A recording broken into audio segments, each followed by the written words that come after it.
biasanya kalau saya mau, bahas tentang firman Tuhan saya akan saya akan mengajak kita berdoa bersama-sama, ya kita berdoa ya.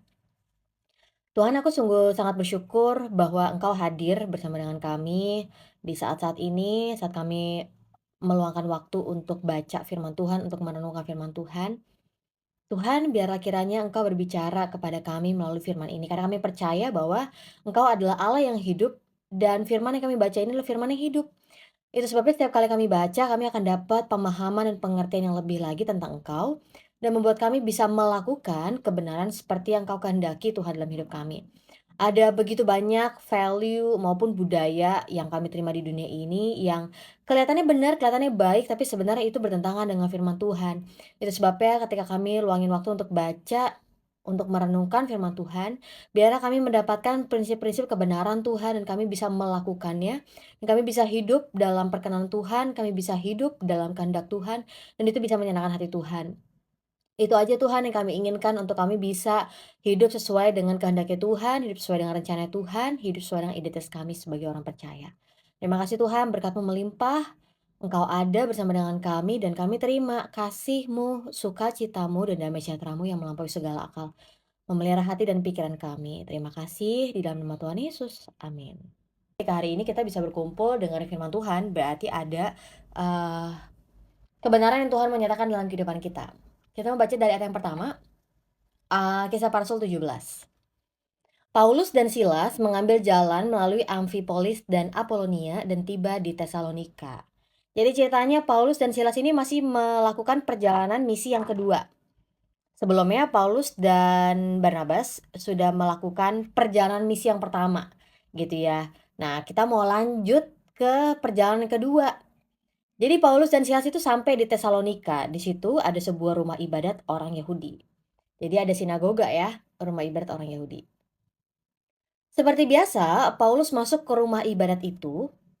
3 hari Sabat berturut-turut, ia membicarakan dengan mereka bagian-bagian dari kitab suci. Jadi Paulus hadir ke dalam sinagoga, duduk gitu ya, tapi juga membicarakan tentang bagian-bagian dari kitab suci. Paulus menerangkannya kepada mereka dan menunjukkan bahwa Mesias harus mati dan bangkit dari antara orang mati. Lalu ia berkata, inilah Mesias, yaitu Yesus yang kuberitakan kepadamu. Beberapa orang dari mereka menjadi yakin dan menggabungkan diri dengan Paulus dan Silas dan juga sejumlah orang Yunani, sejumlah besar orang Yunani yang takut akan Allah. Dan tidak sedikit perempuan-perempuan terkemuka. Tetapi orang-orang Yahudi menjadi iri hati dan dengan dibantu oleh beberapa penjahat dari antara petualang-petualang di pasar, mereka mengadakan keributan dan mengacau kota itu. Mereka menyerbu rumah Yason dengan maksud untuk menghadapkan Paulus dan Silas kepada sidang rakyat. Tetapi ketika mereka tidak menemukan keduanya, maksudnya Paulus dan Silas, mereka menyeret Yason, si pemilik rumah. Mereka menyeret Yason dan beberapa saudara ke hadapan pembesar-pembesar kota, kepada ya para pemimpin kota gitu ya. Nah, sambil berteriak katanya orang-orang Yahudi ini, beberapa orang Yahudi ini, orang-orang telah mengacaukan seluruh dunia, telah datang juga kemari dan Yason menerima mereka, maksudnya Paulus dan Silas, menumpang di rumahnya. Mereka semua bertindak melawan ketetapan-ketetapan kaisar dengan mengatakan bahwa ada seorang raja lain, yaitu Yesus. Ketika orang banyak dan pembesar-pembesar kota mendengar semuanya itu, mereka menjadi gelisah. Tetapi setelah mereka mendapat jaminan dari Yason dan dari saudara-saudara lain, mereka pun, maksudnya Paulus dan Silas, dilepaskan. Nah, jadi Paulus dan Silas lagi melakukan misi perjalanan kedua. Ya, mereka bukan hanya berkeliling, tapi mereka juga berkeliling memberitakan Injil. Dan ketika ada orang-orang yang mau percaya dan menerima Injil itu, maka orang-orang itu akan menggabungkan diri menjadi orang percaya gitu ya, persekutuan orang percaya. Nah, jadi ketika Paulus dan Silas sampai di Tesalonika, apa yang terjadi? Paulus itu masuk ke sinagoga, rumah ibadat orang Yahudi. Nah, Paulus membicarakan kepada mereka bagian-bagian dari kitab suci. Nah, jadi Tesalonika itu kalau zaman dahulu, di zamannya Paulus, itu adalah ibu kota dari provinsi Makedonia, masih di bawah, pemerintahan Romawi ya. Jadi Tesalonika ini adalah kota yang besar yang diperkirakan di dalamnya itu ada 200.000 orang. Jadi sebuah kota yang jumlahnya 200.000 orang zaman dahulu itu besar banget berarti, rame banget gitu ya, gede banget.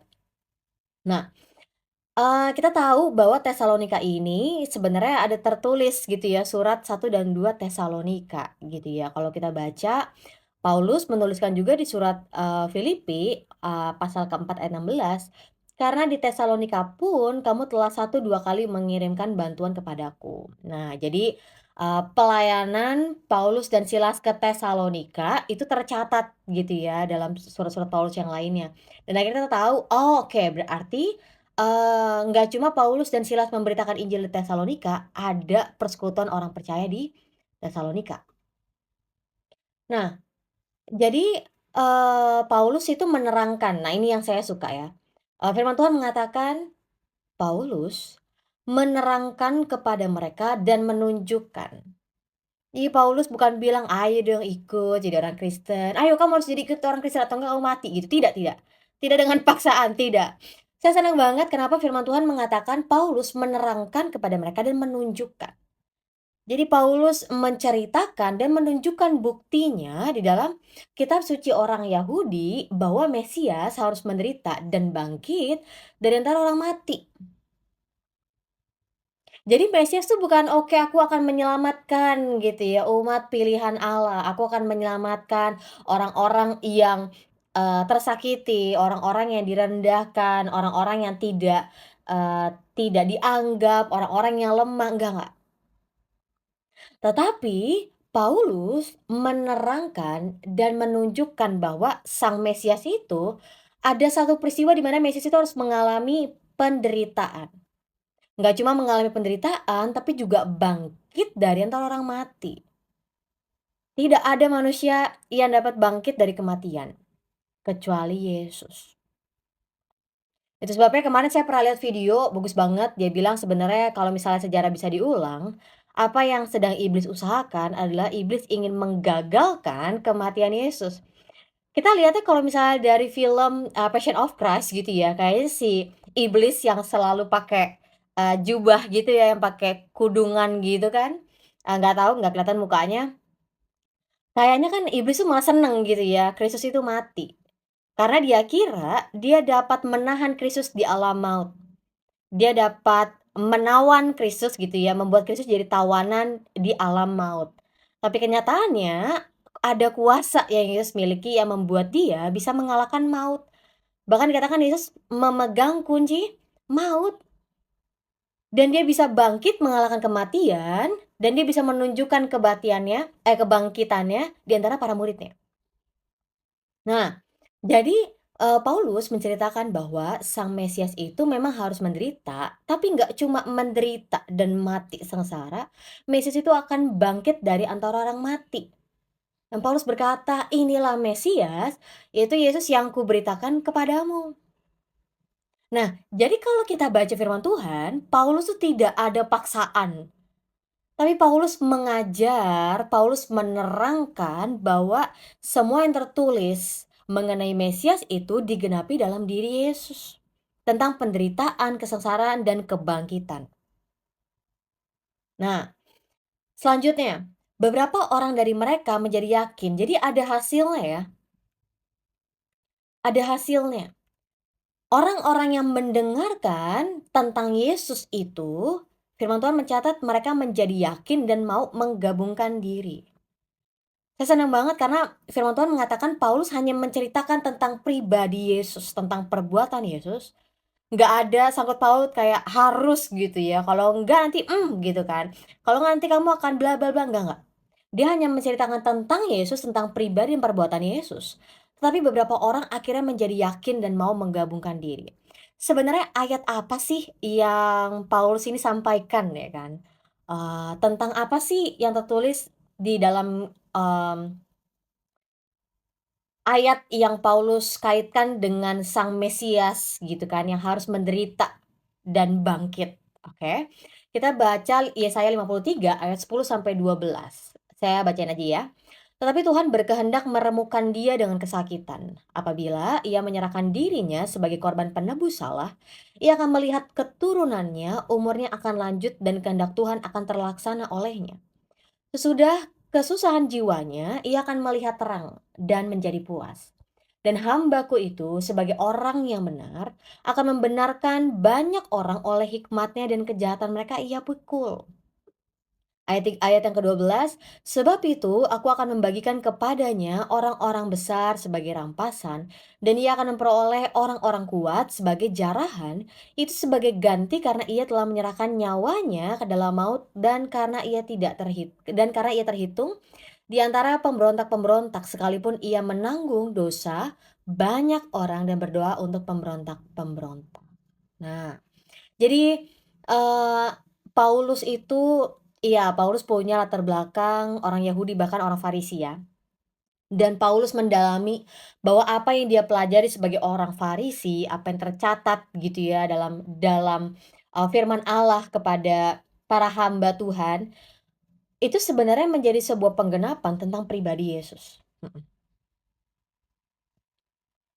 Buktinya kita lihat dari Yesaya 53 ayat 10 sampai 12 tadi, kita mau fokus bahwa dikatakan Tuhan berkehendak meremukkan dia dengan kesakitan, menyerahkan dirinya sebagai korban penebus salah. Sesudah kesusahan jiwanya, ia akan melihat terang dan menjadi puas. Membenarkan banyak orang oleh hikmatnya dan kejahatan mereka dia pikul. Sebab itu, aku akan membagikan kepadanya orang-orang besar sebagai rampasan dan ia akan memperoleh orang-orang kuat sebagai jarahan. Sekalipun ia menanggung dosa banyak orang dan berdoa untuk pemberontak-pemberontak. Ya, jadi dari Paulus menyampaikan ini kepada orang-orang non-Yahudi ya, Gentiles yang ada di Tesalonika. Akhirnya mereka menjadi yakin dan mau menggabungkan diri. Padahal Paulus hanya menceritakan pribadi dan perbuatan Yesus, tetapi beberapa orang akhirnya mau menerima itu, percaya, dan akhirnya mau menggabungkan diri, ikut menjadi pengikut Kristus, ikut menjadi orang percaya. Nah, di sini dikatakan sejumlah besar orang Yunani takut kepada Allah. Jadi kalau misalnya kita lihat dari terjemahan, beberapa terjemahan, orang Yunani, Greeks, yang akhirnya percaya dan devoted gitu ya, yang mengabdi, yang mau untuk takut, yang mau untuk, hidup mengabdi gitu ya kepada Allah. Juga bukan hanya sejumlah besar orang yang Yunani aja, tapi juga perempuan-perempuan yang terkemuka. Nah, sebenarnya kalau misalnya kita lihat dari pasal sebelum pasal 16, memang kita udah bahas kalau di pasal ke-16 itu mulai tercatat gitu ya, tentang Lydia sebagai, orang yang menerima firman Tuhan dan akhirnya mau menjadi pengikut Kristus dan akhirnya menjadi pensupport dari gereja Tuhan. Itu kita lihat juga ada seorang hamba perempuan yang punya roh tenung gitu ya. Nah, hari ini kita belajar ada juga perempuan terkemuka yang berasal dari Yunani berada di Tesalonika, mereka mau juga ikut menggabungkan diri, mereka yakin mereka mau menerima kabar Injil, dan mereka menjadi orang percaya. Nah, tapi hasilnya ada yang percaya, ada yang menolak. Setiap kali firman Tuhan diberitakan, ada yang menerima, ada juga yang menolak. Apa itu? Hasilnya beberapa orang Yahudi jadi iri hati. Ini orang Yahudi. Mereka tidak mau menerima Yesus, mereka tidak mau mempercayai Yesus, dan ketika Injil diberitakan kepada orang-orang non-Yahudi gitu ya di Tesalonika, mereka menjadi iri hati. Firman Tuhan dikatakan mereka iri hati, beberapa orang Yahudi ini iri hati gitu ya, dengan dibantu dari beberapa penjahat mengadakan keributan yang mengacaukan kota. Nah, ini lucu ya, karena orang Yahudi mencari, mmm, pengakuan, mencari pertolongan, tapi dari para penjahat. Aneh ya? Orang mencari pengakuan, orang mencari pertolongan, tapi dari orang jahat. Itu kan sama sekali berarti bukan bukan hal benar ya. Kenapa orang-orang Yahudi itu justru akhirnya merekrut para penjahat untuk mengacaukan kota, untuk membuat keributan di kota Tesalonika? Kalau sebenarnya niat mereka baik pun, sebenarnya kita harusnya mencari dukungan, kita harusnya mencari support, harusnya kita mencari, networking sama orang bener kan, tapi ini dikatakan orang-orang Yahudi itu iri hati dan mereka meminta bantuan dari beberapa penjahat. Hmm, aneh ya? Ya. Caranya apa? Apa yang mereka buat untuk membuat keributan yang mengacaukan kota? Jadi mereka menyerbu rumah Yason. Yason itu orang yang, mempersilahkan untuk Paulus dan Silas itu tinggal di rumahnya gitu ya. Jadi mereka menyerbu rumah Yason tapi tidak menemukan Paulus dan Silas. Akhirnya mereka menyeret Yason dan beberapa saudara ke hadapan para pembesar, ke hadapan para pemimpin kota.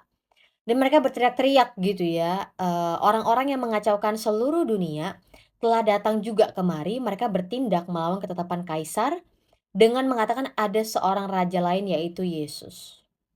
Kalau misalnya dari versi Net Bible, dikatakan they are all acting against Caesar decrees, saying there is another king named Jesus.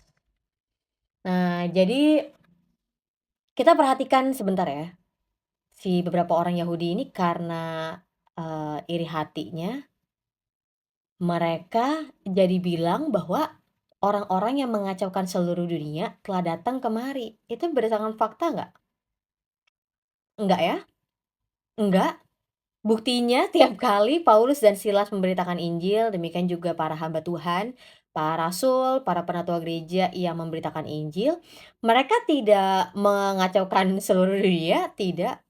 Mereka justru memberitakan Injil dari keinginan hati mereka untuk lebih banyak orang diselamatkan. Nah, jadi dampak dari, fitnahan gitu ya, dampak dari kebohongan yang diucapkan oleh beberapa orang Yahudi ini, membuat orang banyak dan pembesar-pembesar kota, aka maksudnya pemimpin kota, jadi gelisah. Dalam beberapa terjemahan tertulisnya mereka marah gitu ya, mereka marah.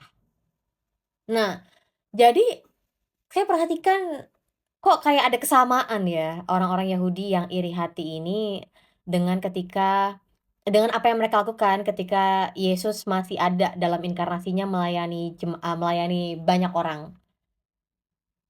Mereka alasannya apa? Orang-orang yang mengacaukan seluruh dunia telah datang kemari, mereka bertindak melawan ketetapan-ketetapan kaisar dengan mengatakan ada seorang raja lain, yaitu Yesus. Nah, jadi yang mereka katakan ini sebenarnya prinsipnya nggak berubah ketika Yesus pelayanan gitu ya. Jadi mereka ini bawa kalimat fitnahan, kebohongan yang akhirnya menyentuh area keagamaan, sosial maupun permusuhan sipil. Iya, coba aja dengar kalimatnya.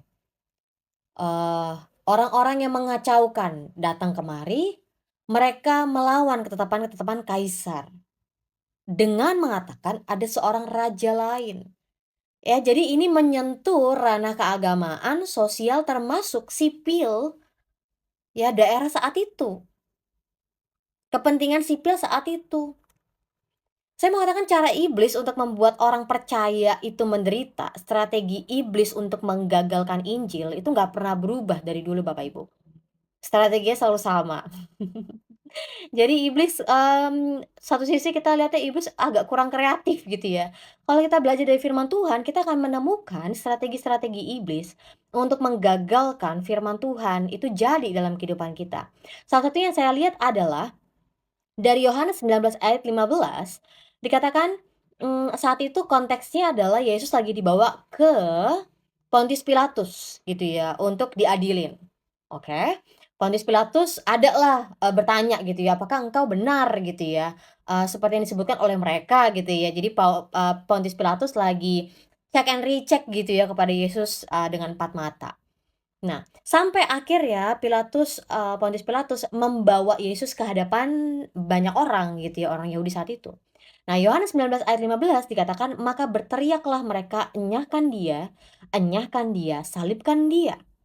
Kata Pilatus kepada mereka, "Haruskah aku menyalibkan rajamu?" Jawab imam-imam kepala, "Kami tidak punya raja selain daripada kaisar." Nah, saya mau katakan di sini, dari alasan tidak menyukai Yesus, kita lihat ya polanya gini, kalau kita baca firman Tuhan, Kita jadi belajar ada satu patterns, ada satu pola, bahwa alasan tidak menyukai Yesus itu mereka bungkus dengan indah gitu ya, dengan, tipu muslihat mereka, dengan keinginan mereka, mereka bungkus, lalu mereka bilang, "Demi kepentingan politik, demi kepentingan orang banyak, demi kepentingan sosial warga kita, demi kepentingan keuntungan banyak orang." Padahal sebenarnya mereka melakukan hal seperti itu, mereka menyalibkan Kristus karena mereka nggak suka sama Kristus. Mereka nggak percaya kepada kebenaran, mereka nggak mau bertobat. Yang Yesus ajarkan apa sih? Kebenaran kan?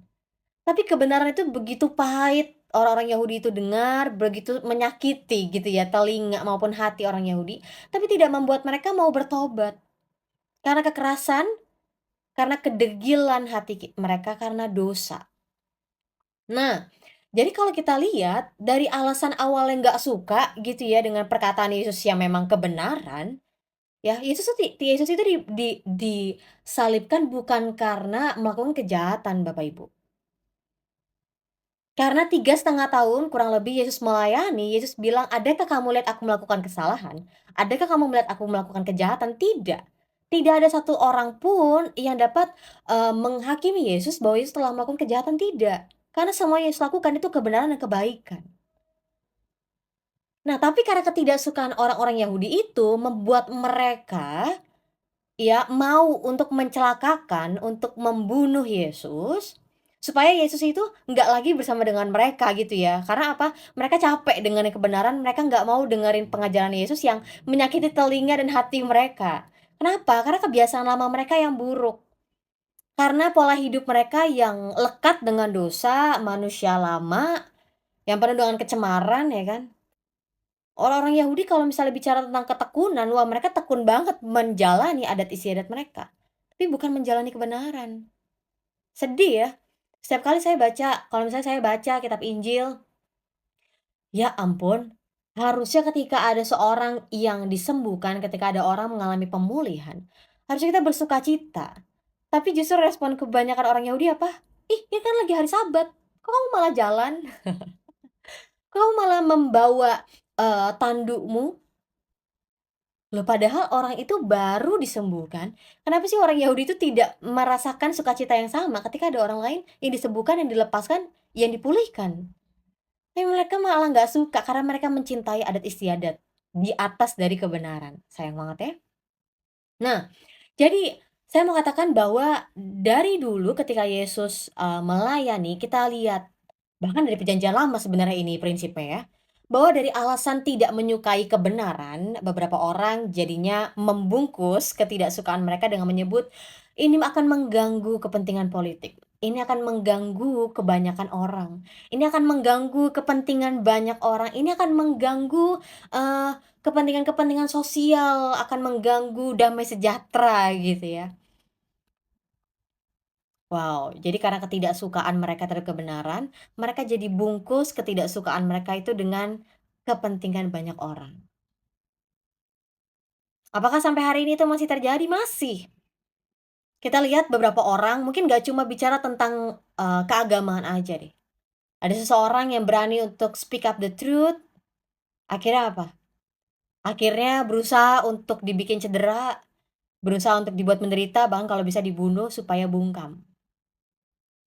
Karena apa? Karena itu nanti akan mengganggu gitu ya, rencana beberapa orang, akan mengganggu strategi beberapa orang, akan mengganggu kenyamanan beberapa orang. Yang kita tahu adalah kepentingan orang-orang besar. Jadi kita lihat prinsipnya bahwa ada orang yang suka, karena dia tidak cocok dengan kebenaran, akhirnya dia merasa dia malah jadi playing victim. Ini kan demi kepentingan banyak orang. Ini kan demi keuntungan, demi, kesejahteraan banyak orang. Padahal sebenarnya dia lakukan hal itu karena dia nggak suka dengan kebenaran. Jadi cara iblis untuk menggagalkan Injil, yang sebenarnya tidak bisa digagalkan, caranya iblis untuk melemahkan orang percaya, untuk membuat orang percaya menderita, adalah dengan menyebarkan fitnah, dengan menyebarkan berita-berita hoaks gitu ya, dengan menceritakan kebenaran yang setengah-setengah.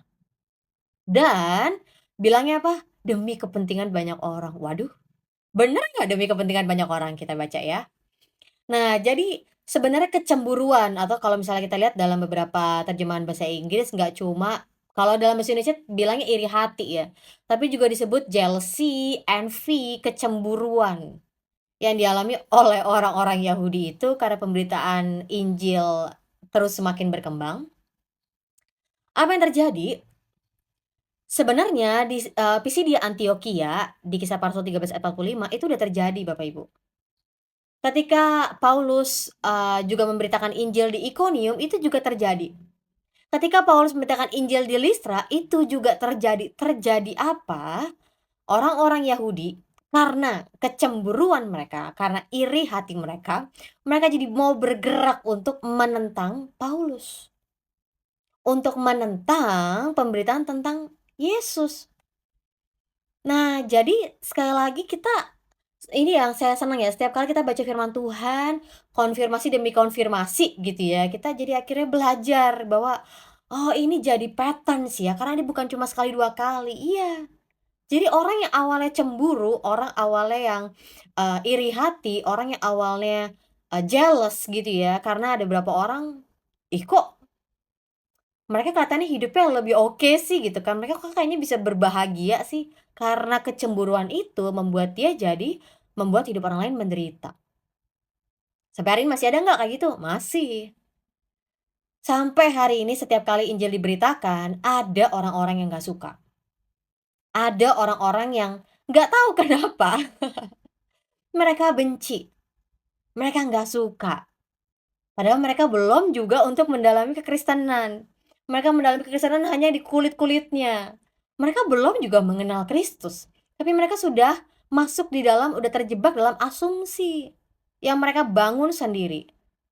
Asumsi-asumsi yang mereka kira mereka hanya bisa menilai gitu ya, satu agama, dengan agama mereka dari apa yang kelihatan. Saya katakan sayang banget. Iya, kita menghidupi toleransi karena kita ada di, Indonesia, negara dengan, keberagaman latar belakang budaya, bahasa, apalagi latar belakang, agama gitu ya, sosial. Tapi saya mau katakan bahwa untukmu agamamu, untukku agamaku. Kita terlalu terlalu jauh kalau untuk kita berusaha untuk menjatuhkan, untuk merendahkan agama lain yang sebenarnya kita aja nggak pernah untuk, berada dalam lingkup itu. Beberapa orang bilang, "Saya meninggalkan gereja karena saya benci." Sayang banget ya, padahal, ketika kita masuk ke dalam rumah sakit dan kita lihat ada orang sakit, bukan berarti nggak ada dokternya. Ada dokternya dong.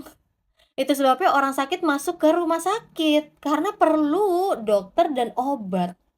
Perlu untuk, dirawat secara khusus untuk mereka beroleh pemulihan, kesembuhan. Dan ada banyak orang yang nggak banyak orang sih sebenarnya ya, beberapa doang, ada beberapa orang yang masuk ke gereja dan mereka kepahitan, karena mereka melihat, "Kenapa ada orang-orang yang seperti ini? Kenapa ada orang-orang yang masih berbuat dosa?" Loh kita, orang percaya karena kita sadar kita belum sempurna, kita masih mau berusaha menjadi segambar dan serupa dengan Kristus, kita masih datang ke gereja Bapak Ibu. Orang-orang yang udah sempurna, mereka kagak datang ke gereja, karena udah sempurna. Udah merasa kuat sendiri, udah merasa mampu sendiri, udah bisa mencari solusi segala masalah dirinya. Saya mau katakan setiap orang yang berada di dalam rumah Tuhan, mereka masih masuk dalam proses pemurnian. Jadi akhirnya kita melihat bahwa, wah, memang orang-orang di dalam gereja Tuhan itu tidak sempurna ya.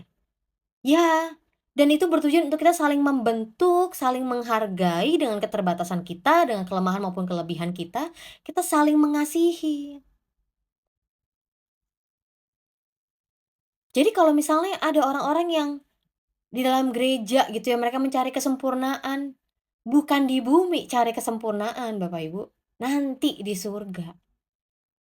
Nah, sebelum kita akhirnya mau siap menerima kesempurnaan nanti gitu ya, ketika kita tidak lagi mengenakan manusia ini nih, daging, kita dari sekarang udah belajar untuk menghargai, ramah, mengasihi, mengampuni. bahkan bagi orang-orang yang tidak layak untuk diampuni.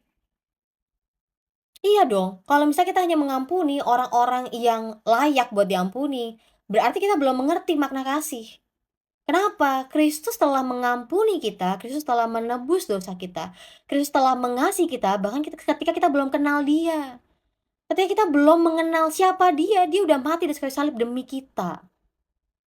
Jadi kalau Kristus aja udah rela berkorban bagi kita, padahal kita belum mengenal Dia, itu membuat kita jadi mengerti bahwa kita perlu untuk mengasihi sesama kita sekalipun mereka belum mengerti makna kasih.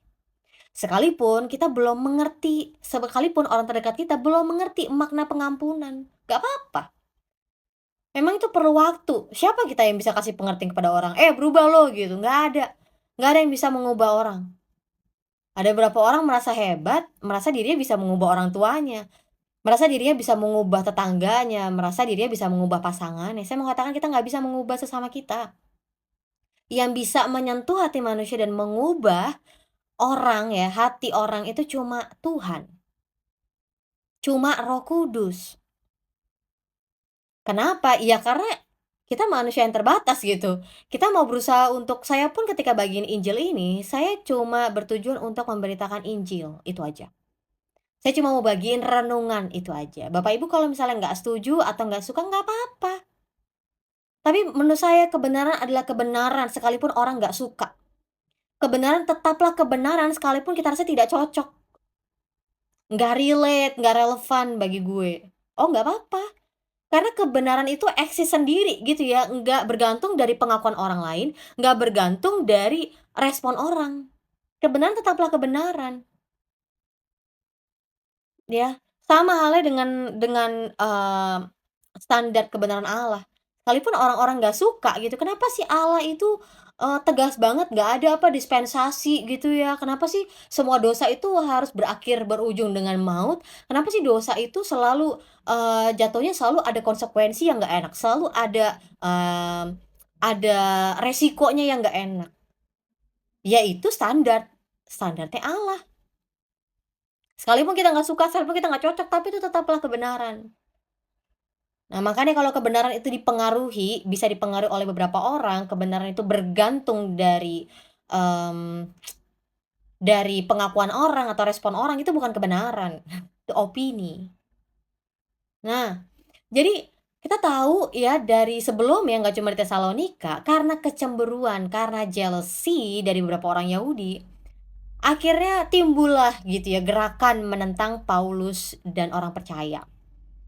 Yang sebenarnya mereka menentang pribadi Yesus, menentang pekabaran Injil tentang Yesus.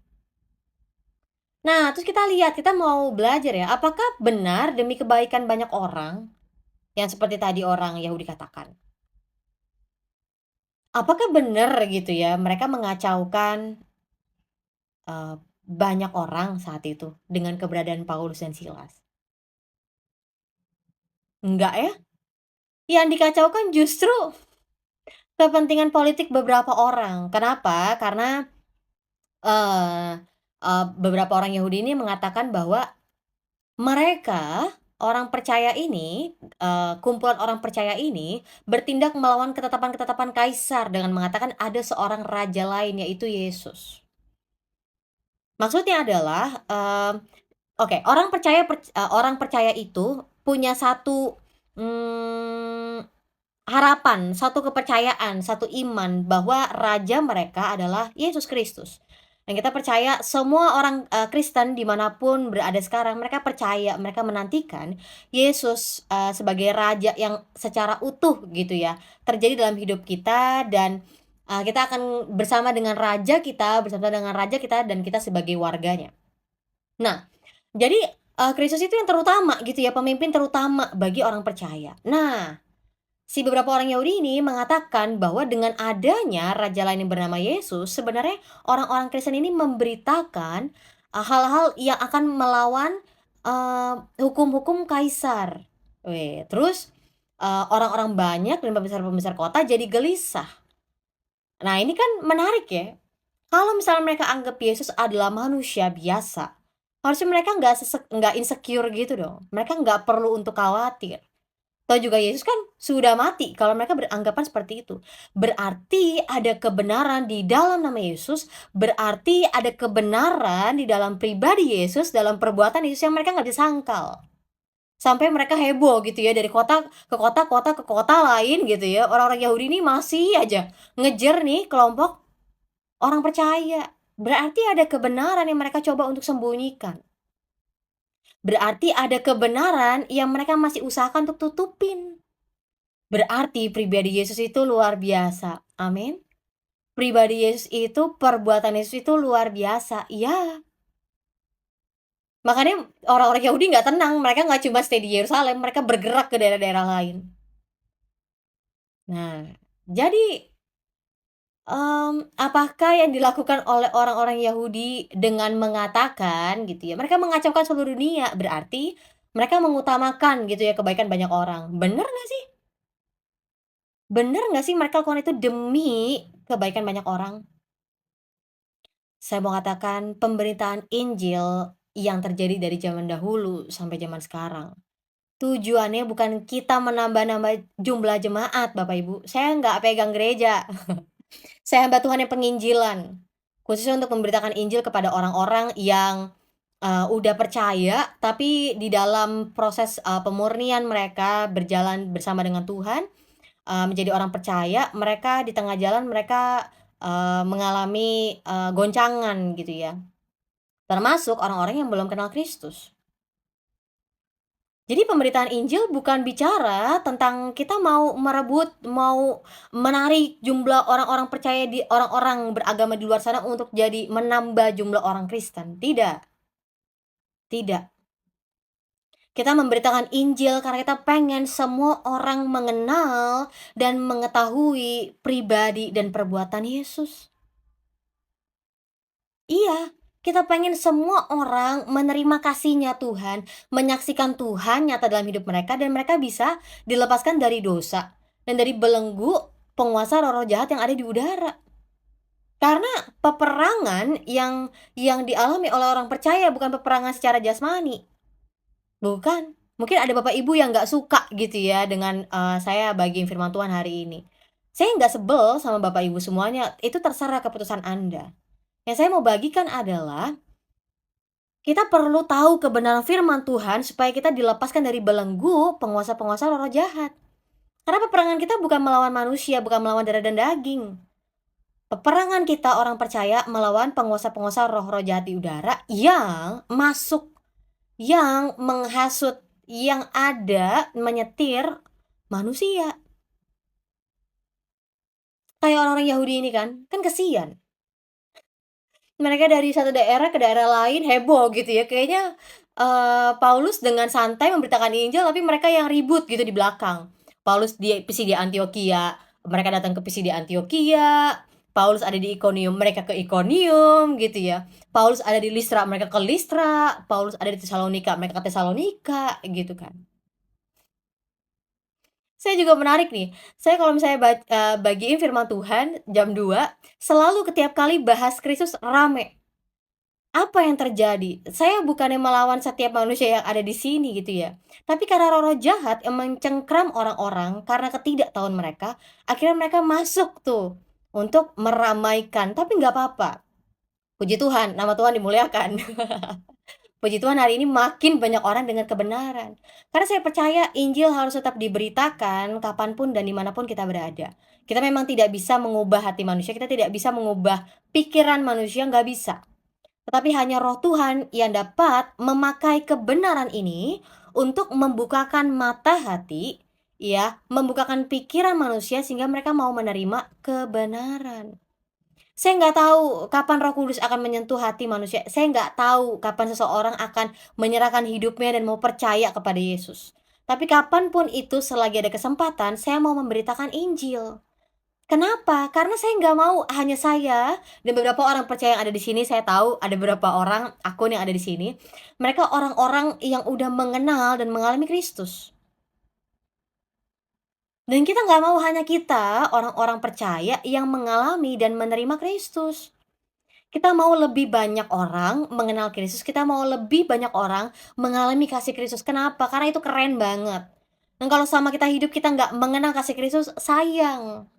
Kita udah menderita di dunia ini, kita udah penuh dengan tekanan, himpitan hidup, kekecewaan ya, tinggal di bumi ini, dan kita mati di dalam penderitaan yang kekal, sayang banget.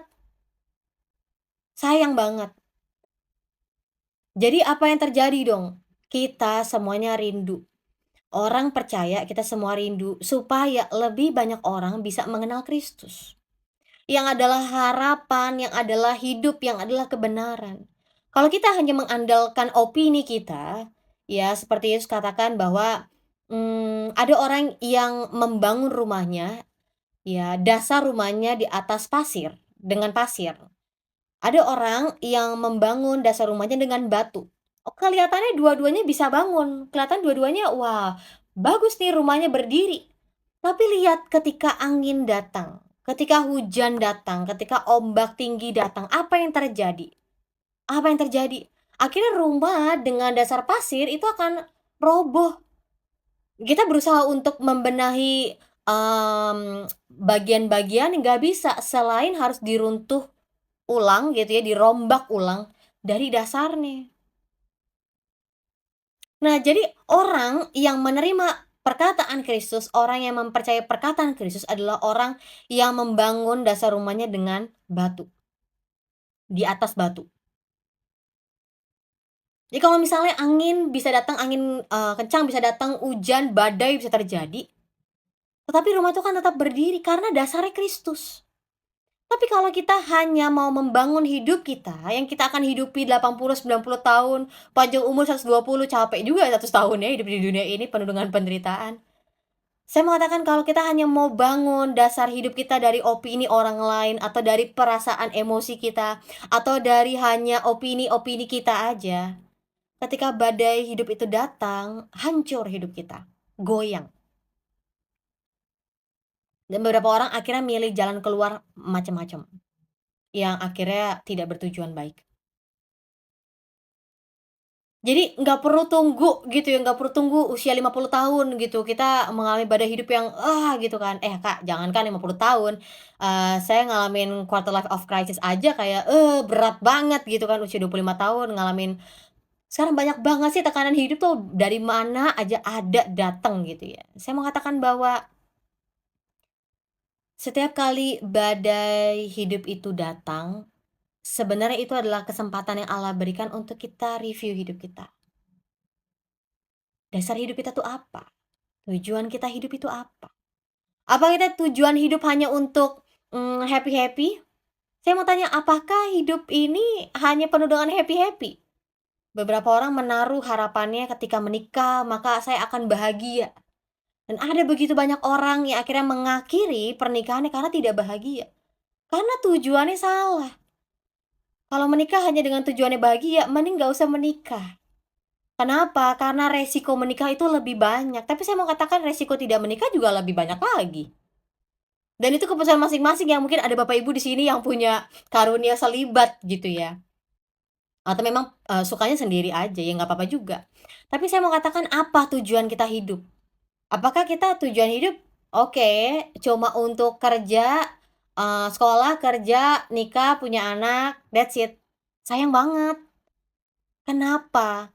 Karena Tuhan udah memberikan tujuan hidup yang lebih mulia, yang lebih ajaib untuk kita mengerti yang benar, untuk kita hidup sesuai dengan desainnya Tuhan. Iya, beberapa orang bertanya, "Apakah hidup itu cuma gini doang ya, kerja dari pagi sampai malam, laluin perjalanan di Jakarta 2 jam, PP jadi 4 jam," gitu kan. Tua di jalan gitu ya, kalau orang bilang, "Ah, tua di jalan nih, ubanan di jalan." Apalagi, masa hidup cuma gini doang ya?" Beberapa orang tuh mencari makna hidup. Beberapa orang mencari tujuan hidup. Apa sih tujuan hidupnya? Saya mengatakan di dalam Kristus kita beroleh tujuan hidup, yaitu kita hidup sebagai orang yang menerima desainnya Tuhan, menerima panggilannya Tuhan, hidup sesuai dengan panggilannya Tuhan, hidup sesuai dengan desainnya Tuhan. Tuhan tuh nggak cuma ciptain kita, "Oke kamu, lahir, ngalamin goncangan mati gitu ya. Kamu lahir, ngalamin kehidupan yang serba nggak enak, sulit, menderita ini, lalu kamu mati. Enggak, cuma gitu doang. Nah, kalau orang tahu tujuan hidupnya, dia akan menjalani hari demi hari dengan makna. Meskipun ada masalah, meskipun ada banyak gejolak kehidupan, meskipun ada tekanan, tapi dia akan menjalani kesehariannya dengan tujuan hidupnya, dengan motivasi, dengan makna hidup. Karena ada beberapa orang cari makna hidup, tujuan hidup, tapi bukan dari Tuhan sendiri gitu ya yang penciptanya. Kenapa? Akhirnya ya contoh misalnya, "Oh ya saya tuh, tekad kerja untuk, banyak mengumpulkan duit." Jadi tujuan hidupnya untuk lebih banyak lagi kumpulin duit itu ya supaya kaya supaya kaya supaya kaya, dia relain untuk tinggalin semuanya, dia relain keluarganya, dia relain teman-temannya, dia relain kesehatan mentalnya, dia relain kesehatan emosinya gitu ya. Dia relain segala-galanya, bahkan kesehatan jasmaninya cuma demi uang. Lalu ketika dia udah tergeletak, sakit keras, dia punya sih banyak duit, tapi dia nggak bisa bertindak apapun. Lalu dia akan bertanya, "Apa ya tujuan hidup ini?" Ada lagi orang yang kerja keras dari muda gitu ya, bagus nggak untuk bekerja? Bagus. Tapi ketika saya baca firman Tuhan, ya bekerja itu sebenarnya adalah bagian kita, ya sebagai, manusia yang memang Tuhan berikan, ini nih, lingkungan ini gitu ya, tumbuhan dan hewan untuk, sebagaimana kita Kejadian katakan, untuk kita kuasai, untuk kita, eee bukannya kita jadi, eksploitasi ya, tapi kita manfaatkan yang ada dengan tanggung jawab, semua pemberian Allah ini di bumi ini, oke. Tetapi, ada orang oke ngomong bicara tentang kerja keras, tetapi karena dosa, manusia itu harus bekerja keras. Harus dibilangnya kalau misalnya kita Kejadian, harus berjerih payah, harus berkeringat gitu ya. Bahkan ketika dia mau mengusahakan tanahnya, hasilnya tidak sesuai dengan usahanya. Tuaian tidak sesuai dengan taburannya. Tuaian tidak sesuai dengan hasil kerja kerasnya, karena dosa. Jadi kalau bicara tentang dosa, nggak cuma berdampak kepada kita manusia, tapi dunia ini. Kepada tanah ini, kepada bumi ini, kepada sekitar kita. Lo bayangin, dulu dulu ada, kalau kita lihat, manusia diizinkan Allah untuk makan hewan itu kan dari zamannya Nuh. Awalnya kita semuanya veggie. Nah, saya mau ceritakan, tentang kerja keras ini ya. Ada orang yang dari mudanya dia kerja keras gitu ya, untuk mendapatkan banyak uang, supaya hidup lebih aman, kelihatannya supaya hidup lebih terjamin gitu ya. Tapi dia nggak punya keturunan. Nah, sulit juga. Hasil kerja kerasnya itu harus dia berikan kepada orang lain yang bukan anggota keluarganya, yang bukan saudaranya, dan ternyata dia teruskan kepada orang yang dia percayai sekalipun bukan saudaranya, tapi orang itu nggak bisa untuk meneruskan warisannya. Orang itu nggak bisa dipercaya untuk meneruskan kerja kerasnya. Saya lagi bahas mukotbah.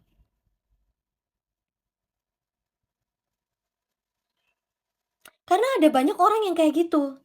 Dia udah bekerja keras, dia kira duit adalah segalanya, dan ketika dia punya duit banyak, dia udah tergeletak, sakit. Dia udah tahu dia ujungnya akan mati. Lah sayang banget ini segala kerja kerasnya ya. Jadi ada beberapa orang mengira bahwa makna hidup dia tuh hanya bekerja keras. Saya mau katakan, sayang sekali. Karena Tuhan menciptakan kita bukan hanya untuk kita bekerja, tapi untuk kita hidup dalam rencananya, hidup untuk menerima segala desainnya Tuhan dalam hidup kita, menerima setiap kelemahan, kelebihan, talent kita, menerima setiap rencana Tuhan dalam hidup kita, dan kita hidup di dalam Dia. Jadi wajar nggak kalau ada banyak orang di sana nggak tahu makna hidupnya? Wajar. Lalu gimana? Ya udah Tuhan tunjukin aja dirinya kepada mereka. Terus bagian kita orang percaya di mana? Kita sebagai orang percaya, kita juga perlu dong untuk memberitakan Injil. Kita juga perlu share apa yang menjadi, makna hidup kita, bahwa Saya hidup bukan hanya hidup happy-happy, ngalamin krisis, kerja, menikah, punya anak, that's it, enggak. Saya perlu hidup sesuai dengan desainnya Tuhan. Saya perlu hidup di dalam rencananya Tuhan, yaitu menjadi anak-anaknya Tuhan, menghidupi identitas ini, ya. Karena, ya sampai hari ini pun, sampai orang usia 60 tahun masih ada kok yang bertanya makna hidupnya apa. Masih ada orang yang bertanya, "Hidup ini buat apa ya?"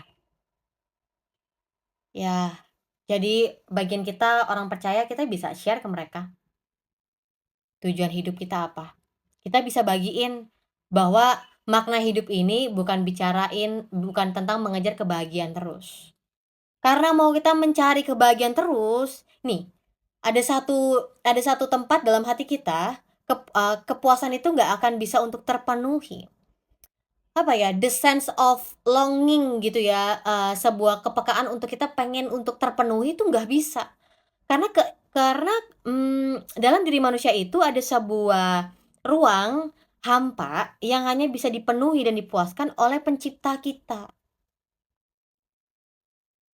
Jadi kalau misalnya ada orang-orang yang merasa, "Ih, kok gue udah coba apa aja gue nggak puas-puas sih, gue udah coba apa aja gue nggak happy ya, gue udah coba, cari banyak kesenangan-kesenangan gitu ya yang ada di dunia, kok gue nggak happy ya?" Ya Raja Salomo aja setingkat raja gitu ya, raja yang cukup terkenal di orang Israel, dia udah mencoba banyak kesenangan-kesenangan tingkat raja ya, bukan kesenangan kita nih orang awam. Di kesenangan-kesenangan dengan standar raja gitu ya, pasti kesenangan-kesenangan yang terbaik. Dan dikatakan nggak puas, karena kepuasan itu hanya bisa dipenuhi di dalam diri pencipta kita, yaitu Yesus Kristus, Tuhan dan Raja kita. Ya, jadi kalau misalnya ada Bapak Ibu yang mencari gitu ya, saya mau mencari, kepuasan, soklah cari. Tidak, tidak akan pernah bisa kita temukan dari dunia ini puas. Karena manusia gini nih uniknya, manusia itu oke, kita happy sekali, tapi, ketika kita mau cari kesenangan lagi, kepuasan lagi, kita akan mencoba hal itu, kok nggak puas. Ih, kita coba kesenangan itu 3 kali, kok nggak puas. Kita coba yang lain gitu ya, karena tingkat keinginan kita untuk terpuaskan itu bicara tentang kepuasan yang kekal, yang hanya bisa diisi, yang hanya bisa disentuh, yang hanya bisa dipenuhi oleh pencipta kita, pribadi yang kekal. Kita mencari sesuatu yang, memenuhi, yang memuaskan hati kita yang kekal dari dunia ini, saya mengatakan tidak ada, kecuali dalam pencipta kita. Karena semua yang ada di dunia ini tuh terbatas, tidak kekal sifatnya. Nah, demikian hari ini, saya sampaikan, karena menurut saya ada begitu banyak orang yang mencari makna hidupnya, dan karena begitu banyak orang gitu ya yang hidup seperti itu kok gitu kan, ya udah, kalau misalnya hidup seperti itu ya mungkin itu yang bener. Karena semua orang hidup seperti itu bukan berarti itu adalah hidup yang benar. Karena semua orang berbohong bukan berarti berbohong itu benar. Karena semua orang korupsi gitu ya, bukan berarti korupsi itu benar. Nah, orang-orang percaya ini perlu hidup dalam integritas, hidup di dalam kebenaran. Kenapa? Karena akhirnya kita tahu bahwa kebenaran itu yang jadi dasar hidup kita. Kita akhirnya belajar kebenaran, kita jadi beroleh takut akan Tuhan, dan akhirnya kita mau menghidupi kebenaran. Sekalipun orang-orang di sekitar kita, mereka akan berubah. Orang sekitar kita akan, eee memberikan, hasutan-hasutan gitu ya, "Ah, enggak lah, menurut gua hidup tuh ini segala macam," gitu ya, beda pandangan. Oh, beda pandangan nggak apa-apa. Kita juga bisa kok cari firman Tuhan, dalemin lagi firman Tuhan. Kita perlu nih setiap hari, kita perlu untuk renungi firman Tuhan dan perdalam firman Tuhan, Bapak Ibu. Jangan hanya kita andalkan, khotbah atau sharing firman Tuhan dari hamba-hamba Tuhan termasuk saya. Kenapa? Setiap orang percaya itu perlu untuk menghadapi, membaca, dan menemukan sendiri apa yang tertulis dalam firman Tuhan. Kenapa? Taste-nya beda, Bapak Ibu. Saya misalnya ya, saya setiap kali baca firman Tuhan, perasaan sukacita gitu ya, wah ternyata kayak hari hari ini saya sampaikan, prinsip yang terjadi gitu ya, prinsip dari jebakan iblis gitu ya, yang menghasut orang gitu ya, untuk mencoba menggagalkan firman Tuhan, menggagalkan rencana Tuhan, menggagalkan Injil, sekalipun itu nggak pernah berhasil. Saya mau katakan bahwa prinsip itu saya temukan dan saya bersukacita. Wah, ternyata benar ya. Wah, ternyata hal ini saya nggak pernah tahu ya, kalau kita menemukannya sendiri. Tapi kalau kita hanya mendengar dari orang-orang sekitar kita, gregetnya tuh kurang. Saya ingat banget dulu saya dengan, beberapa dari bapak rohani saya, kita Bible study bareng, seminggu sekali gitu ya. Dan ketika kita Bible study bareng, saya tuh merasa kayak, wah Alkitab tuh dahsyat banget gitu ya. Tapi beda taste-nya dengan ketika saya baca sendiri. Kayak, wah ini lebih ajaib lagi, wah ini keren banget karena saya nggak pernah nemuin ini sebelumnya, bahkan dari Bible study sebelumnya dengan bapak rohani saya nggak nemuin hal ini. Jadi ada sebuah kejutan, sukacita, kesenangan, kepuasan ketika kita menemukan prinsip, kita menemukan kebenaran dalam firman Tuhan. Dan akhirnya ketika kita baca itu kita yang jadi inget, ketika kita lagi lemah, ketika kita lagi, goyah gitu ya, firman Tuhan itu keinget sendiri karena kita pernah baca dan menghadapi firman Tuhan itu sendiri. Dan senangnya kita jadi, mmm, berani gitu ya, kita berani menghadapi firman tuh terhadap diri kita sendiri. Kita berani nih bawa diri kita untuk siap dikonfrontir oleh firman, apa adanya. Oh Tuhan, ternyata ya, ternyata karena iri hati orang itu bisa berbuat jahat ya, iya. Oh karena orang itu jealous, orang itu jadi suka gitu ya untuk, bikin ribut, iya. Be honest kita sering kayak gitu kan, karena kita nggak suka sama orang, nggak tahu, nggak ada masalahnya, nggak tahu orang itu ngapain gue, tapi gue nggak suka aja sama tuh orang gitu ya. Terus apa selanjutnya? Terus kita berusaha menjelekkan nama orang itu, kita berusaha untuk merendahkan orang itu. Hari ini saya dapat satu, ketika saya lagi renungi firman Tuhan, saya dapat, kalimat yang begitu, apa ya, menguatkan saya, bahwa value kita sebagai orang percaya itu tidak akan pernah berubah. Kenapa? Karena value kita tuh ada di dalam Kristus. Jadi kalau misalnya ada orang bilang tukang bohong gitu ya, ada orang bilang nggak bener nih gitu ya, ada orang bilang, ah orang jahat nih, ada orang yang bilang gitu ya, memfitnah, menjelek-jelekan kita. Saya mau katakan, kita semua orang percaya, value kita, identitas kita, tidak akan rendah di hadapan Tuhan.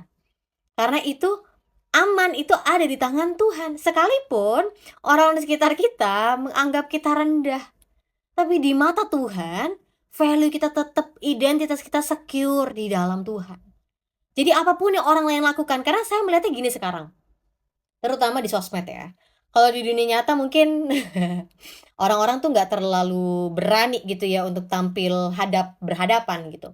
Kalau di dunia nyata ini di dunia sosmed ini orang tuh gampang untuk direndahkan gitu ya. Orang tuh karena nggak suka gampang untuk jelekin orang gitu ya, untuk mengambil perhatian publik dan akhirnya untuk mendukung, mengarahkan publik untuk, sama-sama nggak suka sama nih orang karena sebenarnya dia nggak suka gitu ya. Apalagi, terus karena kita tahu kelemahan orang itu dan kita bongkar di sosmed sehingga orang itu jadi rendah gitu. Saya mau katakan, value kita sebagai orang percaya, gambar diri kita sebagai orang percaya tidak akan pernah berubah, apapun respon orang, apapun tindakan orang terhadap kita. Mau orang itu udah framing kita apa, orang itu udah cap kita jelek gitu ya, orang itu udah anggap kita buruk, tidak apa-apa. Karena di hadapan Tuhan, value kita, identitas kita secure, tidak pernah bisa berubah. Karena kalau mereka mau berusaha berubah, mereka akan berhadapan dengan Allah yang memberikan identitas itu kepada kita di dalam Kristus. Jadi value kita, identitas kita tidak akan pernah berubah Bapak Ibu. Ya, dan hari ini itu jadi kekuatan bagi saya, bahwa kita akan tetap bisa hidup, kita akan tetap bisa memberitakan Injil, kita akan tetap bisa mengasihi dan mengampuni orang lain apapun terjadi. Iya, meskipun orang menjelekkan kita, memfitnah kita, merendahkan kita. Orang-orang yang selama ini kita anggap sahabat gitu ya, merendahkan kita, apalagi merugikan kita. Tapi saya mau katakan, tetaplah berbuat kasih. Karena kenapa? Karena itu jadi kesempatan untuk kita mengasihi orang-orang yang tidak layak dikasihi. Itu membuat kita jadi belajar untuk mengasihi dengan cara yang tepat. Kalau kita hanya mau mengasihi orang yang mengasihi kita, saya mau katakan itu bukan mengasihi Bapak Ibu. Sama seperti dunia, kalau lo baik, gue baik. Dunia gitu kan, kalau lo jahat, ya udah gue jahat sama lo. Tapi saya mau katakan kalau kita anak-anak Tuhan, kita akan berbuat baik, kita akan tetap mengasihi, sekalipun kita harus memikul salib.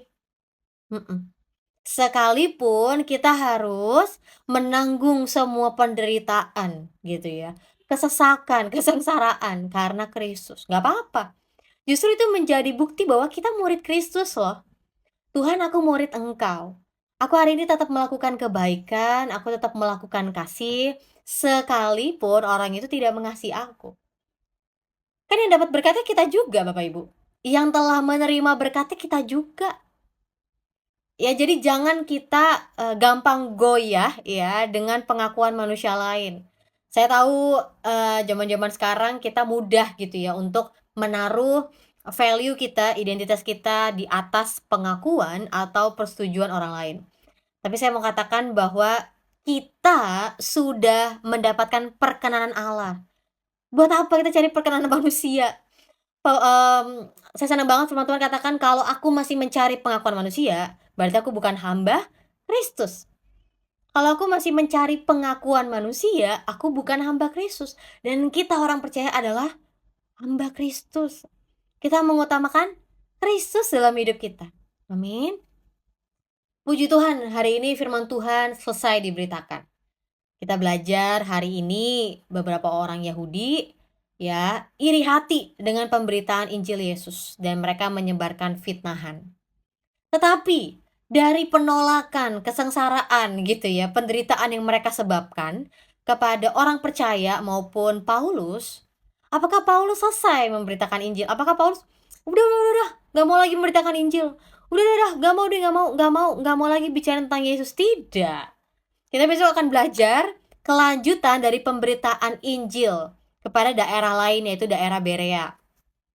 Kita akan menyaksikan bahwa Paulus tetap memberitakan Injil dengan rekan-rekan pelayanannya dan justru daerah lain gitu ya, mereka mau menerima dengan sukacita, nggak cuma menerima, tapi mereka exercising hal itu, mereka menguji kebenaran yang Paulus nyatakan dan mereka mau menerimanya dengan sukacita. Wow. Jadi kalau misalnya kita mau dalami firman Tuhan, ayo kita dalami firman Tuhan. Kita dalami firman Tuhan, tapi kita dengan melihat budaya. Saya sering banget ketemu sama orang-orang yang bilang bahwa, mmm, "Oh, kalau misalnya baca firman Tuhan itu seperti bertentangan," gitu ya. Yang satu bicara ini gitu kan, ada kan beberapa orang yang suka comot-comot ayat gitu ya, nggak baca konteks konteks konteks konteks. Selama saya belajar firman Tuhan, selalu didorong sama dosen saya, kita perlu untuk mengutamakan konteks. Yang kedua, kita jangan lupa konteks. Yang ketiga, kita harus mendalami firman Tuhan dengan konteks. Jadi konteks konteks konteks. Beberapa orang suka ambil-ambil ayat gitu ya, cocokologi gitu ya, padahal secara logikanya nggak nyambung. Dan jadi brutal banget gitu ya, menggunakan satu ayat dengan ayat yang lain yang dicocok-cocokologi. Ya jadilah Anda ahli cocokologi. Kalau kita ketemu sama orang-orang yang kayak gitu, ya udah, kita cukup tahu aja, ya.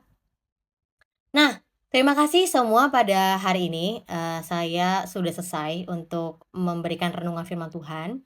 Setiap jam 2 siang dan jam 6 pagi, saya ada hadir untuk bagi renungan firman Tuhan dengan tujuan supaya orang tahu kebenaran dan akhirnya mau untuk menerima kebenaran dan hidup dalam kebenaran. Kenapa? Karena menurut saya kita nggak pernah tahu kapan, Tuhan akan datang. Kita nggak pernah tahu kapan penghakiman itu akan datang, tapi selagi ada waktu, kita rindu kehendak Allah tuh dinyatakan apa. Semakin banyak orang menerima Kristus dan hidup dalam keselamatan. Kita nggak akan senang ngeliat ada orang yang kasihan ya, mereka nggak ngerti kebenaran. Kasihan ya, mereka dibutakan oleh kebenaran.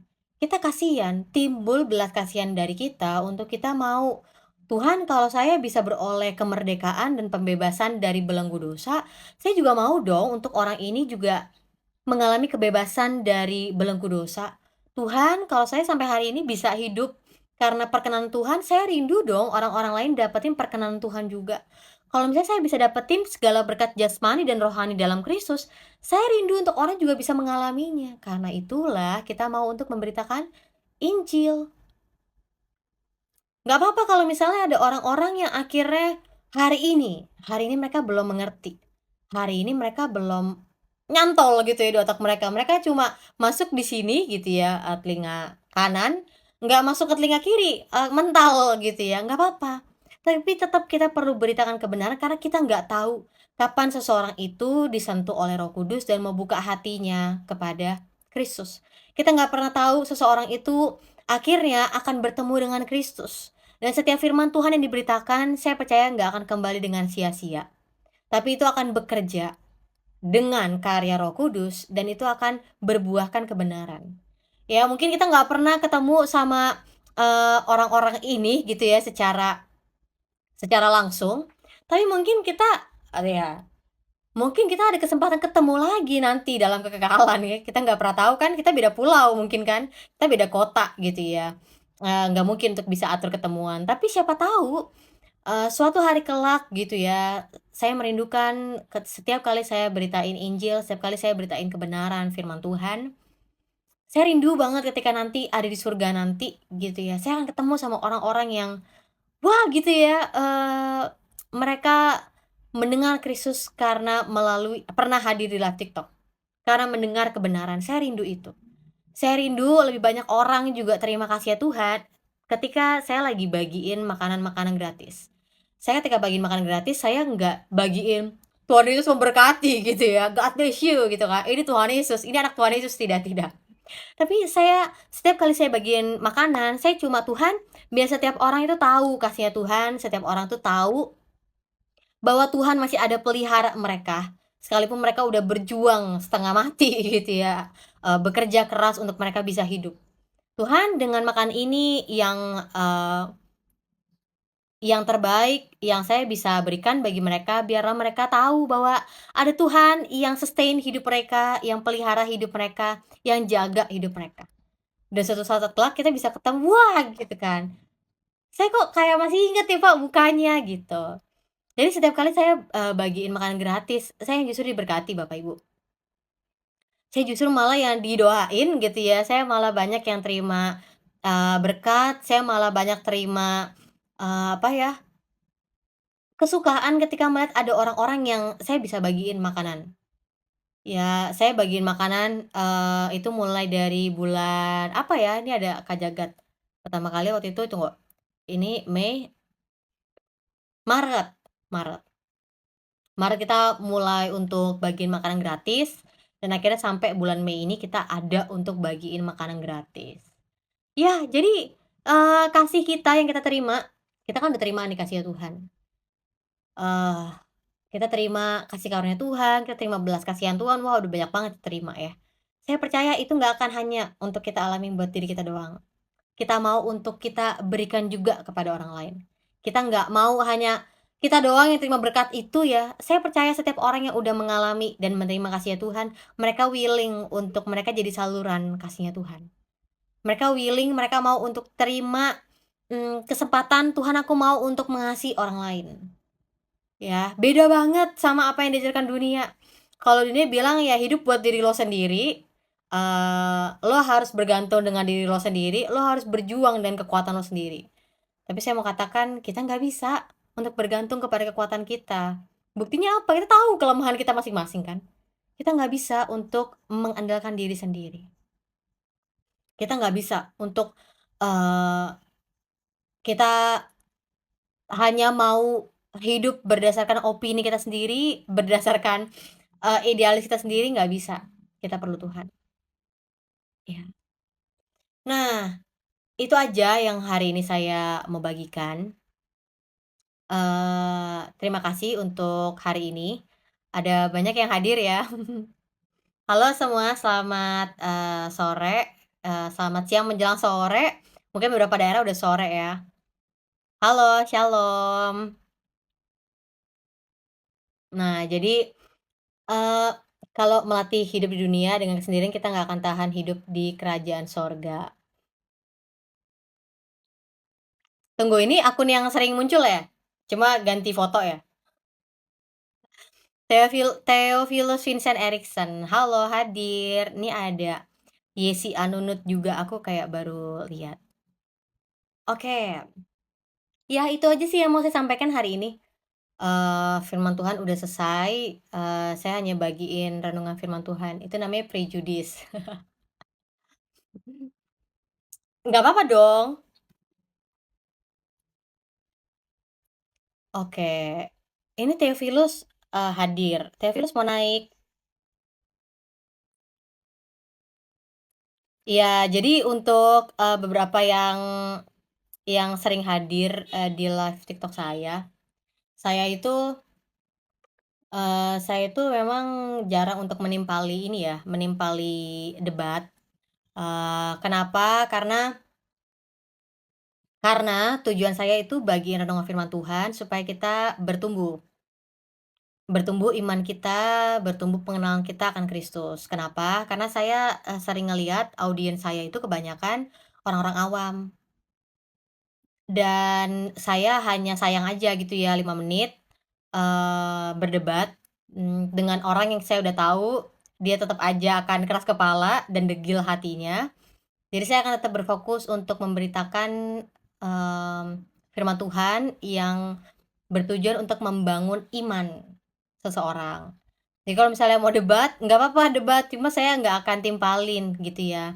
Kenapa? Karena saya memperhatikan ada beberapa audiens yang memang mau denger, yang bener-bener mau bertumbuh, yang bener-bener mau maju di dalam Tuhan, gitu ya. Jadi kalau misalnya ada yang rame di kolom komentar nggak apa-apa, cuma saya nggak akan timpalin, gitu ya. Kenapa? Karena menurut saya gini, kalau mau debat mungkin bisa di kolom naik, bisa misalnya di room lain aja, nggak apa-apa.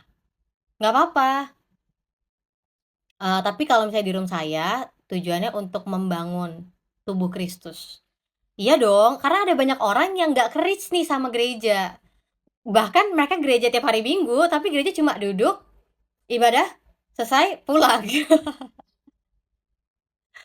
Debat jatahnya Ki Ahmad. Oh, Ki Ahmad ini jago debat, luar biasa. Iya iya iya iya. Saya minum dulu. Iya, jadi, menurut saya, apa kebenarannya gitu ya, saya ketemu sama banyak banget ya memang orang-orang yang degil ya. Kita udah bicara tentang fakta, tapi memang mereka yang tidak mau menerima kebenaran. Nggak tahu kenapa, ya mungkin sederhananya karena dosa gitu ya.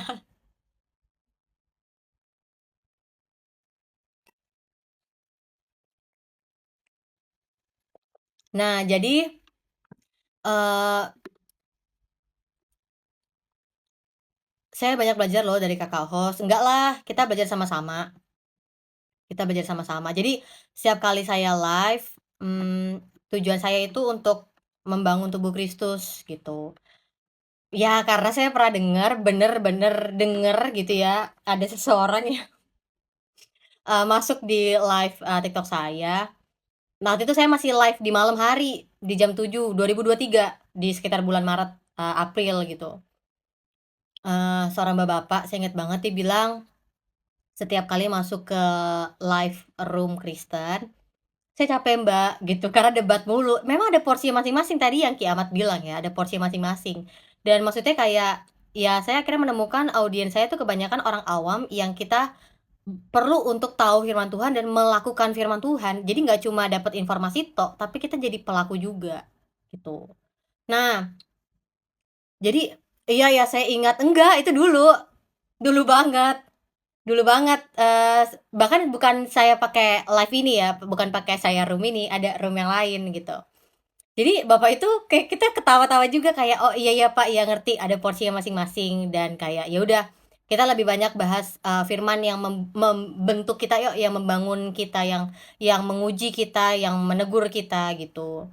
Terus tapi ada juga di live room itu, nih saya jadi kesaksian ya, cerita lucu-lucu gitu. Kalau misalnya di live room itu karena saya banyak penginjil ya yang ada di, live room itu, mmm, karena kita semuanya kita punya kerinduan untuk menginjil, jadi kalau misalnya ada yang debat gitu ya, kita nggak jawab. Kita nggak jawab dalam arti, "Oh ya udah Pak," Kalau bingung tentang, Allah Tritunggal gitu langsung segera aja, "Yesus, saya mau tahu tentang Engkau. Yesus, saya penasaran tentang Engkau." Langsung aja, Pak, tanya kepada pribadi Yesus. Jadi kita arahin untuk langsung aja, Pak, ketemu sama Yesus, langsung alamin Yesus gitu. Nah, lucunya waktu itu lagi malam-malam, eee, dia rame di kolom komentar gitu ya, rame di kolom komentar, terus, akhirnya dia naik lah, dia mau naik, terus kita waktu naik, dia ngomong kan, "Assalamualaikum." "Waalaikumsalam, Pak." Gitu. Waktu dia ngomong kok tenang bae gitu kan, kayak tenang banget nih waktu bicara. Nah, kemudian yang terjadi adalah dicerita tentang Allah Tritunggal itu.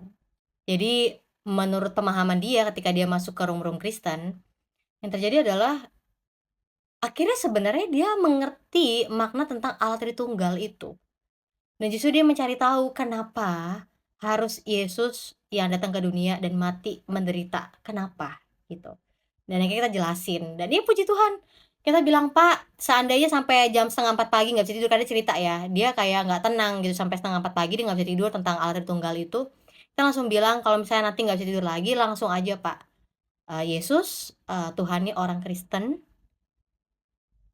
aku ingin mengenal Engkau." Langsung gitu aja, Pak. Pasti pasti setiap kali kita panggil nama Yesus, yang datang Yesus. Pasti ketika kita panggil nama Yesus, maka Yesus yang akan menghampiri kita, bukan Tante Lucy atau antek-antek ya gitu ya. Karena nama itu begitu berkuasa. Bahkan kita cuma bisik-bisik atau bahkan kita sebutin di dalam hati gitu ya, karena mungkin di dalam lingkungan kita nggak bisa langsung teriak, "Yesus!" gitu ya. Tapi Yesuslah yang akan datang, dan Yesuslah yang akan memperkenalkan dirinya secara langsung kepada Bapa. Kita, ya hamba Tuhan yang melayani, yang membagikan Injil, kita tuh terbatas. Saya sadar sebelum saya akhirnya nyemplung ke dunia sosial media dalam penginjilan, saya banyak memperhitungkan celah-celah yang ada lewat sosial media. Ya, kalau misalnya kita bicara tentang komunikasi, wah sosial media itu celahnya banyak banget Bapak Ibu. Mhm. Tapi ketika saya belajar bahwa saya percaya bagian kita untuk memberitakan Injil, bagian kita untuk tetap menyampaikan kebenaran supaya orang itu bisa mendengar, ya kan? Karena siapa lagi kalau bukan kita anak-anak Tuhan yang mau memberitakan Injil, ya kan? Nggak mungkin orang-orang dunia gitu kan, enggak. Nah, jadi perlu kita anak Tuhan tetap memberitakan Injil, sisanya adalah pekerjaan Roh Kudus yang akan bekerja kepada orang-orang itu. Nah, saya jadi banyak nih, bahas tentang Roh Kudus, ya karena menurut saya Roh Kudus tuh tidak bisa dipisahkan dari pelayanan kita. Saya jemaat biasa yang rindu mencintai penginjilnya. Alah, pengajaran rasulia itu penting, tapi harus diawali dengan takut akan Tuhan sehingga berhikmat. Amin. Ya, jadi kalau misalnya, ada orang-orang gitu ya, yang mereka mau cari tahu tentang Yesus. Kenapa mereka nggak langsung gitu, "Yesus, siapakah Engkau?" Gitu ya. Saya teringat dengan, kejadiannya Paulus gitu ya, mmm, waktu kehidupan lamanya dia sebagai penangkap jemaat Tuhan. Kan lucu. Dia adalah orang Farisi yang mendalami kitab suci orang Yahudi, yang melakukan hukum Taurat tanpa celah, ya kan, yang merasa dirinya benar karena melakukan hukum Taurat, ketika dia mengalami perjumpaan supernatural gitu ya, kok dia bisa bertanya, "Siapakah engkau? Tuhan?" Loh loh loh loh loh, selama ini siapa Tuhan yang dia layanin? Kok dia bisa bertanya, "Siapakah engkau? Tuhan?" Kok lucu, kok bisa? Kok bisa? Seorang yang mendalami firman Tuhan gitu kan, yang melakukan hukum Taurat, yang mendalami gitu kan, bahkan menjadi ahli Farisi, kok bisa bertanya, "Siapakah engkau?" "Tuhan." Loh selama ini dia kenal Tuhan nggak sih gitu ya? Selama ini yang dia cari, yang dia dalami itu tuh siapa? Ya, jadi kalau misalnya ada orang yang bertanya bahwa, "Iya, saya pengen penasaran, saya pengen tahu tentang Yesus." Monggo, silakan. Kita juga akan berdoa buat saudara, saya akan berdoa buat Anda juga untuk Anda bisa mengalami dan menyaksikan Yesus dalam hidup Anda, ya. Jadi kalau misalnya ada orang yang penasaran, begitu banyak orang hari-hari ini gitu, rame banget dari dulu bahkan ya, rame banget bicara tentang Yesus, ayo dong, Tanya langsung jawab, "Yesus engkau siapa?" Dan saya buktikan, saya lihat, saya saksikan, ada begitu banyak orang di dalam kamar-kamar mereka, mereka bertanya seperti itu. Yesus itu siapa sih? Mereka cuma bertanya seperti itu dan akhirnya Yesus ada menampakkan dirinya dengan rupa yang memang Allah kehendaki gitu ya.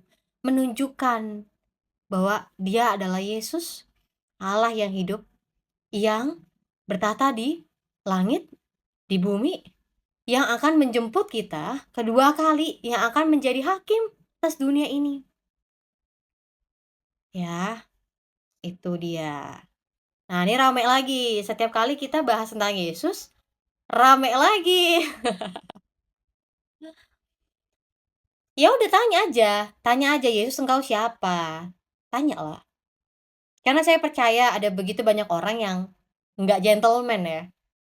Tanya aja ke Yesusnya langsung, "Yesus engkau tuh siapa sih? Saya udah coba cari tahu ini segala macam, tapi saya nggak puas." Anda nggak puas kan? Ya Anda perlu untuk mengenal pribadinya langsung. Saya berdoa hari ini ada begitu banyak orang yang lagi cari tahu tentang Yesus. Ada banyak orang yang nggak tahu kenapa benci banget sama Yesus. Ada orang yang nggak tahu kenapa nggak suka gitu ya sama Yesus, tapi saya berdoa. Hari ini kita berdoa yuk. Tuhan, aku berdoa ada begitu banyak orang yang sudah terjebak tenggelam dalam asumsi buruk mereka tentang pribadimu, Yesus. Tuhan, ada begitu banyak orang yang punya, pengertian dan pemahaman yang berbeda, yang jauh banget dari pribadi Yesus yang sesungguhnya. Tuhan, aku berdoa di dalam nama Tuhan Yesus, setiap orang-orang yang mencari Engkau, setiap orang-orang yang mau mencari kebenaran, setiap orang-orang yang lagi rindu adanya damai sejahtera dalam hidup mereka, adanya pemulihan dalam hidup mereka, adanya sebuah ketenangan dalam hidup mereka, boleh mereka temukan di dalam pribadi Yesus. Aku berdoa, Tuhan, jikalau memang setiap jiwa-jiwa ini adalah kepunyaan-Mu, maka mereka akan menyaksikan Engkau, mereka akan mempercayai Engkau, dan mereka akan menerima Engkau sebagai satu juru selamat dalam hidup mereka. Mereka mau menerima firman Tuhan, dan mereka mau ikut dalam pemuritan, menjadi murid Kristus. Aku percaya Tuhan setiap siasat iblis itu digagalkan dan dipatahkan karena iblis, sengatnya maut itu telah dikalahkan dan dipatahkan di dalam kuasa nama Yesus. Sehingga tidak ada orang yang dapat digagalkan, tidak ada orang yang dapat eee, diundur waktunya kalau memang waktu itu udah waktu yang tepat untuk mereka mengalami Yesus secara pribadi dalam hidup mereka. Tuhan, sebagaimana Engkau telah melawat setiap kami, mengasihi kami, bahkan memberikan kami berkat yang melimpah secara jasmani dan rohani, biarlah Tuhan begitu banyak orang hari ini juga bisa dapetin berkat yang sama, berkat yang utuh di dalam Kristus yang kami nggak bisa dapetin dari dunia ini. Yaitu keselamatan yang sempurna, keselamatan yang datang daripada Allah, yang menyelamatkan kami dari dosa, yang menyelamatkan kami dari setiap belenggu, penguasa-penguasa roh jahat, yang menyelamatkan kami dari dunia yang gelap ini. Aku bersyukur Tuhan ada kemenangan hari ini, aku bersyukur Tuhan ada pertobatan hari ini, aku bersyukur Tuhan bahwa ada banyak orang yang hari ini disentuh hatinya dan menerima Yesus dalam hidup mereka. Mereka menjadikan Yesus sebagai Tuhan dan Raja di dalam hidup mereka. Terima kasih Tuhan, biarlah Engkau dipermuliakan dan biar pekabaran Injil tetap terjadi Tuhan. Biar kerajaan Allah tetap semakin diperluas, diperlebar di bumi ini dan makin banyak orang yang masuk ke dalam kerajaan surga. Terima kasih Tuhan untuk hari ini. Firman Tuhan sudah disampaikan. Biar Engkau ada untuk memakai firman ini Tuhan, benih kebenaran ini untuk berbuah dan bertumbuh dalam kehidupan kami sehingga kami ditemukan orang-orang yang berbuah kebenaran yang buahnya dapat dinikmati orang sekitar kami dan dapat membawa kemuliaan bagi nama-Mu. Terima kasih dalam Tuhan Yesus. Amin.